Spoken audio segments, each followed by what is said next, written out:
जय श्री राम, जय हनुमान, जय श्री नीम करौली बाबा जी की।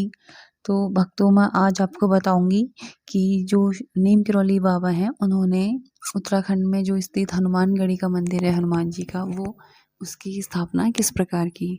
जैसा कि हम सभी जानते हैं, नीम करौली बाबा जी ने उत्तराखंड में बहुत सारे मंदिरों की स्थापना की, जिसमें कैंची धाम जो बहुत विश्व प्रसिद्ध है, उसके बाद हनुमानगढ़ी, भूमियाधार, काकड़ी घाट, बहुत सारे मंदिर हैं हनुमान जी के। लेकिन जो उन्होंने सबसे पहले जिसकी स्थापना की थी वो था बजरंगगढ़, और इसको आज के समय में जाना जाता है हनुमानगढ़ी के नाम से। तो बाबा जी ने हनुमानगढ़ी की स्थापना कैसे की, इसके पीछे एक बहुत रोचक कहानी है और बाबा जी की लीला इसमें हमको देखने को मिलती है।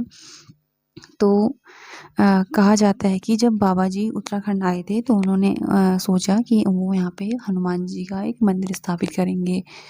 कहा जाता है कि उस टाइम पे जो उत्तराखंड के लोग थे वो यहाँ पे ज़्यादातर शैव भक्त थे, और जैसे राम जी इनके भक्त यहाँ के लोग कम थे। तो यहाँ पे ज़्यादा जो मंदिर थे वो शिव जी के ही थे। तो हनुमान जी ने सोचा कि वो यहाँ पे एक हनुमान मंदिर की स्थापना करेंगे। तो उन्हें जो नैनीताल, जहाँ पे आज का हनुमानगढ़ी स्थित है, नैनीताल से जो 1.5 किलोमीटर की दूरी पर जहाँ पे आज का हनुमानगढ़ी है, उन्हें वो जगह पसंद आ गई। पर वो जो बाबा जी को जो पहाड़ पसंद आया, तो वहाँ पे जो वहाँ के लोग थे, स्थानीय लोग थे, उन लोगों ने बाबा जी से बोला कि आप यहाँ पे हनुमान जी को स्थापना के मंदिर की स्थापना मत करिए, क्योंकि ये जो पहाड़ है वो धंसते रहता है और इसकी मिट्टी बहुत कच्ची है, मतलब इसमें कोई भी चीज़ टिकता नहीं है, धंसती रहती है। और लोग उस पहाड़ में जाने से डरते भी थे। कहा जाता है कि वहाँ पे एक जो शीतला तथा अन्य रोगों से जो जिन बच्चों की डेथ हो जाती थी उनको दफनाया जाता था। तो लोग, जो स्थानीय लोग थे, उस पहाड़ी में शाम की तरफ जाने में डरते थे। तो लेकिन बाबा जी को तो वो जगह पसंद आ गई थी। तो बाबा जी ने तो सोच लिया था कि वहाँ पे किसी प्रकार इस मंदिर की स्थापना तो नहीं करनी है, पर बिना लोगों की मदद से यह संभव नहीं था, क्योंकि जनता का विश्वास भी होना जरूरी है।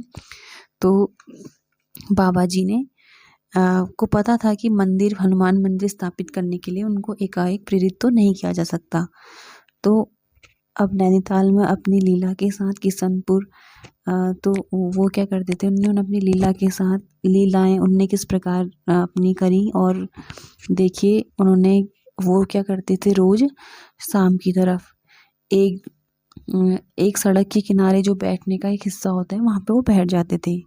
ठीक है, जब बाबा जी जाते थे तो उनके साथ उनके भक्त भी जाते थे, और वहीं पे चाय भी बन जाती थी। तो और भक्तों द्वारा लाए गए भेंट प्रसाद से भंडारे भी चालू हो जाते थे। तो बाबा जी कभी इन जो भक्त थे वहाँ पे, उनके साथ कभी कभी रात भी उसी जगह पे बिता लेते थे। तो यही क्रम कई दिनों तक चलता रहा, और बाबा जी रुक रुक कर रोज जिस जगह पे आज बैठे हैं, कल को उससे आगे की तरफ बैठते थे, परसों को उससे आगे की तरफ, ताकि वो पहाड़ के करीब जा सके। तो एक दिन बढ़ते बढ़ते ये सिलसिला कई दिनों तक चलता रहा। तो एक दिन पगडंडी और पगडंडी की राह पर बाबा जी उसी बजरी के पहाड़ पर चढ़ गए, जो कि जहाँ पे बाबा जी हनुमान जी का मंदिर स्थापित करना चाहते थे। तो बाबा जी गए तो उनके साथ भक्तों की भीड़ भी वहीं आ गई। तो धीरे धीरे वहाँ पे सभी तरह के जो भक्त थे भोग प्रसाद लाने लगे, छोटे मोटे भंडारे चलने लगे, चाय भी बनने लगी और प्रसाद भी वितरण होता था, पाठ भी चलते थे, बाबा जी का आरती पूजन भी चलने लगा।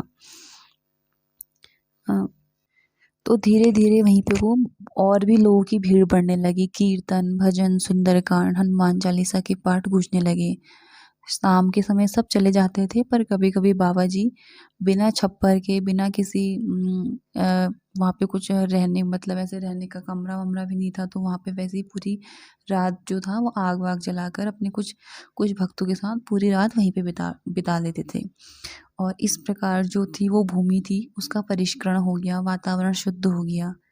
तो फिर जब वातावरण शुद्ध हो गया तो बाबा जी ने अपने भक्तों से कहा कि अब अगले मंगलवार को थोड़ी सी ज़मीन खोद कर यहाँ पे हरदा, उनके एक जो भक्त थे उनसे कहा कि थोड़ी सी ज़मीन खोद कर हनुमान जी को आप बिठा देना। तो इस प्रकार जो हनुमानगढ़ी था उनका हनुमानगढ़ी की स्थापना हुई और हनुमान जी के मंदिर का श्री गणेश हो गया।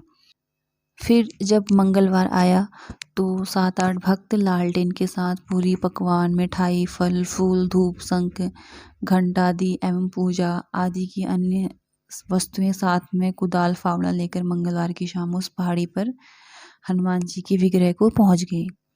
तो कई घंटों तक वो धसती बजरी को खोदते खोदते बहुत खोदा उन्होंने, किसी तरह वो हनुमान जी को विराजने लायक स्थान बनाकर वहाँ पे उन्होंने हनुमान जी के विग्रह को शंखवाध्वनि, घंटा घड़ियाल वादन एवं हनुमान जी एवं हनुमान महाराज जी के जयकारे के साथ स्थापित किया और इस प्रकार हनुमान जी वहाँ पे विराजित हो गए। अब जो बजरंगगढ़ यानी कि आज का हनुमानगढ़ी है, वहाँ पे रोज सुबह शाम पूजा, आरती, प्रार्थना होने लगी।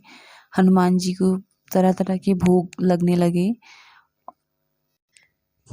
अब हम देखते हैं कि यहाँ पे जो यहाँ पे नीम करौली बाबा हैं उनके जो क्या चमत्कार रहे हैं। तो मैंने जैसा कि आपको पहले बताया था कि जो स्थानीय लोग थे उन्होंने कहा था कि पहाड़ ये बहुत कच्चा है, तो उनके मन में शंका बन रही थी कि ये बजरी के पहाड़, इस कच्चे से पहाड़ में मंदिर उड़ भी नहीं सकेगा और एक छोटे विग्रह की स्थापना में तो उक्त दशा हुई थी, मतलब यदि उड़ भी गया तो ठहर नहीं पाएगा मंदिर, ज़्यादा दिन तक टिक नहीं पाएगा। तो फिर ये भी था उनके मन में, ये भी शंका थी अगर यह मंदिर यह स्थान जनसाधारण द्वारा मान्यता प्राप्त कर भी पाएगा या नहीं, यानी कि लोग यहाँ पे जाएंगे कि नहीं, उनके मन में एक ये भी शंका थी। लेकिन महाराज जी की लीला के आप देख ही सकते हैं, आज इस जगह पे वो तो सिर्फ छोटा सा विग्रह था, अभी तो ये बहुत बड़ा बन चुका है, पूरा सीमेंटेड है और यहाँ पे ये मंदिर इतना प्रसिद्ध है। यहाँ पे देश के अलग अलग राज्यों से, कई दूर से विदेशों से भी यहाँ पे लोग आते हैं और इसकी ख्याति बहुत बढ़ चुकी है। तो यही एक बाबा जी का एक चमत्कार था, सबसे बड़ा, सबसे शुरू में जब बाबा जी उत्तराखंड आए थे। अब इसी के साथ हम इसमें आगे की कहानी देखेंगे अगले एपिसोड में। इससे पहले जय श्री राम, जय हनुमान, जय नीम करौली बाबा।